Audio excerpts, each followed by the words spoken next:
Hello, I'm Aya. I will talk about how Arabic coffee is served. First, it's made with coffee and cardamom and is boiled in a special pot called dalla and is served in a small cup without handles like this to show simplicity. The coffee served hot to ghost. And in Arab, if the ghost finished drinking coffee and shook the cup like this means they didn't want more coffee. And if they didn't shake the cup like this means they want more coffee. Hi, I'm Tasneem.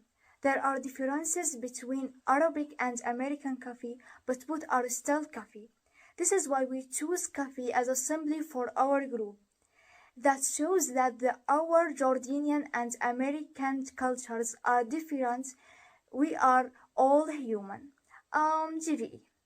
GVE was a special and unique experience for me and my friend Aya. In the Zoom meeting, I was nervous because it was my first time to speaking with American students. Speaking in English was also a challenge since it is not my mother language. GVE was a reason for improving my English. I love this experience and I enjoyed it. Thank you. Hello, I'm Alex. My experience with GVE was a great experience. At first I was nervous, but I am nervous whenever I'm meeting new people. But I really did enjoy it. I'm really someone who enjoys meeting people from other cultures and other places in the world and learning about what it's like over there and what they do on a daily basis.